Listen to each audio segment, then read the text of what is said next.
What's up, gamers? This is NGG here with another review video. This time we're doing for Cat Quest 2. This is part of the Possum Pack, but it also comes with Cat Quest 2 cover. And I didn't play this alone. I played this as a multiplayer review. So say hi to our co-host today. Hey everyone, my name is Devine Cummings, voice acting, also known as Minako 97 here today, and I'm here to review Cat Quest 2 on the Nintendo Switch here with Nintendo Gamer Gal here today, and thanks for having me. And thank you for joining us on this review.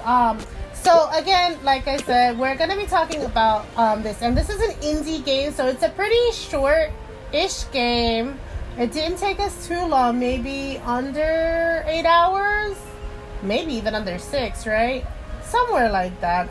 Yeah, something like that. Somewhere to be. Once I have the timestamp, I'll put it on. But my Switch is still saying under 10 days. So you have to go past that 14 days for it to give you a timestamp. Anyway, so we are going to talk about the story, the gameplay, and we're going to give it a rating for you. I'm going to handle the story for the most part, and then we'll let Minako chime in if I miss some part of the story. All right, so in the beginning of the game, we start off the game in like this tower thing where you see the dog and the cat kind of appear, and like this kind of spiritual cat-like thing, telling them that they're like the true kings of the past and that they need to regain their power because the world has gone to crud, and the only time that they're supposed to appear is when the world needs the most, kind of situation. So you're going through the towns trying to regain your power, trying to figure out what's going on, because it's like there are two separate worlds right now. Like we're going to think of this as like the northern hemisphere and the the western and the eastern hemisphere of like the world. On one side is the cat side, and on the other side is the dog side, and those two shall not cross because dogs hate cats and cats hate dogs in this world. You start off in the cat realm, and obviously because you're partnered with a dog as the person who's traveling alongside you as your like person, and you keep getting people not wanting you around because you're both. They find out that you are the kings from the past, the foretold ones, and then they come around. But while you're exploring and trying to get your power back, you find out that the rulers of the like cat area and the dog area are like being super mean to the townspeople in their realm, along with the realm across the way, and you are trying to like stop them from being like from the way they're ruling the roost, I guess. And for you guys to come into power as well. I think that's the general gist of the story. Did I miss anything? No, not really. Besides from spoilers, I think like the two generals is like a silver lion and a gold lion, but other than that, that's about it. Okay. Yeah, so that's the basic story of what's going on here. And I guess we shall shoot into gameplay. You wanna talk to us about what's going on in the gameplay? Yeah, sure. So gameplay is very simple. You start out with just basic attacks, of course, like basic swinging across the board for the most part. Later on, you'll start getting stuff like shields and helmets, I believe. But then after that, you'll start getting into the magic system. Magic is pretty simple. You'll just equip it to your layout. I think the first one is fire. Then after that is ice, or maybe you get fire and ice at the same time, since it can be played with either two people, or you can switch between the cat and the dog.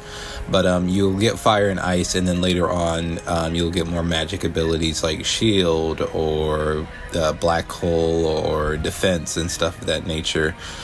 So later on it'll start to become as like a kind of like a beat 'em up style game, but then they'll add the magic elements to it, so you'll be defending yourself or you'll be hacking away while also using magic. So it's kind of a mixed bag of like hitting enemies and then using spells and like SP at the same time as well, or mana as they call it in the system. But other than the hacking away at enemies, there are also side missions that'll help you level up. There is a level up system in this game. I believe the max level is level 99. And these little side missions will not only help you level up, but they also have story missions within themselves. A lot of them are references to other pop culture media. Like there's lots of like Marvel references to like the Hulk or any other like Marvel movie that you've seen. There's also like references to anime like Naruto with like, I believe there's a side mission with like a cat and she learns how to do shadow clone jutsu, but they call it like, there's a lot of cat and animal puns in this, so like they mix up the wordplay so that way they're not completely copying the media that they're influencing or that they're influenced by, but essentially they'll like take something from anime, from movies, from anything popular that you have realized, they'll just add that to the side missions, but in their own cat and dog phrasing of the story. But gameplay wise, I believe that's about it, besides from the dungeons, which is another thing. Dungeons are kind of like their own specialty. Like some can be kill all the enemies and some can just be puzzle-ish areas, like, you know, don't get caught in traps, or how to how to traverse through set area to get either to the chest or the exit on the other side eventually. But I believe that's about it when it comes to gameplay. It's action, it's dungeons, sometimes puzzles, side missions, and I believe, you know, other than like leveling up and traversal, I believe that's about it when it comes to the gameplay. Well, let me piggyback off of some of the stuff that I liked in the gameplay. I did like, there were things I didn't like and there were things I liked. So in gameplay, we have the outfits that you get on the side missions. So side missions not only help you level up, because there's not, like, you have to be a certain level to get certain dungeons. And they'll tell you, that's like what my favorite part about this RPG is, that it's like a beginner's RPG. It'll tell you what level you need to be at in order to go into a dungeon or to go into a mission. And the side missions are literally there to help you level up and give you better armor or upgrade the armor you already have. You do have to share armor, so not like you get one piece but it's only one piece, so each person puts on their own piece of equipment. And so like I like to fight from far away, where you like to fight a little more close up. So our armors were kind of, and I was also the healer, so I had to put on stuff that was very bulky and very defensive so that I can stay alive while you were in there trying to be quick and jib jab and get the bosses and all the little people. Where, like I said, I put a lot of stuff that give me a lot of magic, a lot of defense, a lot of XP, so I could stay alive to keep you alive. So that was one of those things. And the armor that you put on actually looks like it on the little characters. It's not like those armors that you put on and it doesn't. Every time you put on a piece of armor, you can see the difference in the clothes that you're wearing. I think the only thing, we didn't have shoes, right? I don't believe we did.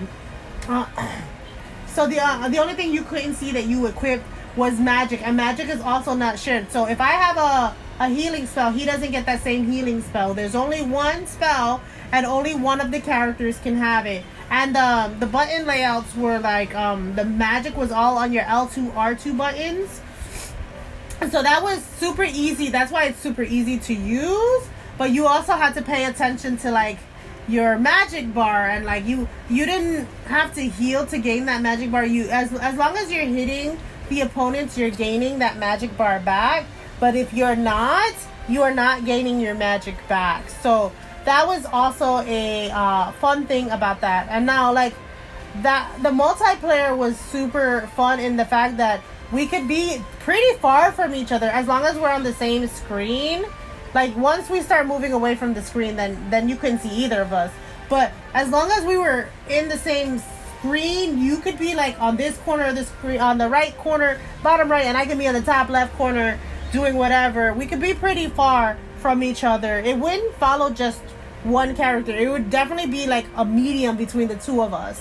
So whenever we got together, it definitely focused on the middle. But when we were far apart, it would try to focus on the screen as a whole. I actually kind of liked playing it as multiplayer. This is obviously a multiplayer, not online, I don't believe, just couch co-op.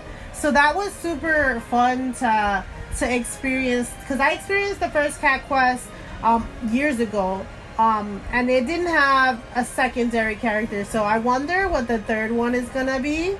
Wait, there is one thing that I want to tell you. So your magic is upgradable, your weapons are upgradable, and your armor, you can go to the wolf guy, the dog guy armorer, and he'd upgrade your armor, and the lady cat one, she'd upgrade your weapons, and then the magic people would upgrade any of your magic. So your magic, you have to use save your monies for all these upgrades. We spent a lot of our money in upgrading our health and buffs, so like our defensive stuff, so we wouldn't get attacked as hard. So now that we've talked about gameplay and story, let's get into a rating for you guys, and we're gonna let Minako take over what he thought from 1 to 5 on the rating. I give Cat Quest 2 a 3 out of 5. I don't think it's a terrible game whatsoever. I think my main issue comes from when it comes to the side missions, mainly the simple fact that a lot of the side missions repeat itself, and on top of that, the level requirements kind of don't match each other. Like, prime example, where you'll be level 60 and the requirement will be level 60 and you will also be level 60, but the skill level is like night and day. Like, you can be the exact same level as it's required, but how the boss operates and how you play the game, it's like doesn't add up to like the level requirement itself. So I think when it comes to like skill level and how the side missions after a while kind of repeat themselves and are very identical to another, I think that's the reason why I give Cat Quest a 3 out of 5, just because side missions kind of repeat, if not are the same as one another, and you can be the same level as the boss fight itself, but then when you get into the actual boss fight, it can be like a complete 180, and then let's say you finish it and then the next one might be easier than the previous one, and the next one is 10 times higher level than the one you just finished. So with that being said, that's why I give Cat Quest a 3 out of 5. Right. And I'm gonna say I played Cat Quest 1 before, so I kind of knew what to expect, so I didn't expect anything than what I got, and I still was very happy. I liked that it was multiplayer, so I'm gonna give it 4.5. It wasn't a perfect game. It was pretty long. I think it was a decent amount of time for an indie game. I liked the level traversals. I liked the maps. I liked the dungeons. The dungeons looked a little samey, is the only thing to me, that a lot of them look samey. Yeah, I didn't have a problem with it. I would say, like, if you had a kid who was wanting to get into RPGs, this is a little bit more of a hack and slash RPG than a I guess action RPG is what it would be, right? Hack and slash action RPG, because you're not doing turn-based battles. So if you ever wanted your kid to learn how to play RPGs, it's definitely like, it'll tell you what level you need to be in before going into the dungeons, or so that you know before you get in to get to these levels. Like he said before, it's gonna be a little hard depending on which boss it is and which, but as long as you know to be around that level, you should be fine. And I think, yeah, that's it for me. Do you want to give the people your exit ticket? Yeah, so you can find me on YouTube at Devine Cummings voice acting, as well as my other social medias in the description of this video. And thank you, Nintendo Gamer Gal, for having me this review of Cat Quest 2 on the Nintendo Switch. Yep, it was a pleasure to have you, and I hope you guys are interested in this game. If you are interested in this game or any of the other 2 games, let us know below if you've played any of them. If you're waiting for 3 like I am, and I'm just wanting to beat 2 before 3 gets out, if you've never played it and now this has piqued your interest, let us know. And if you've made it this far, don't forget to like and subscribe, because that greatly helps the channel. And thanks for watching, guys. I always appreciate everybody that sticks to the end, and all I want to say is happy gaming, guys. Bye.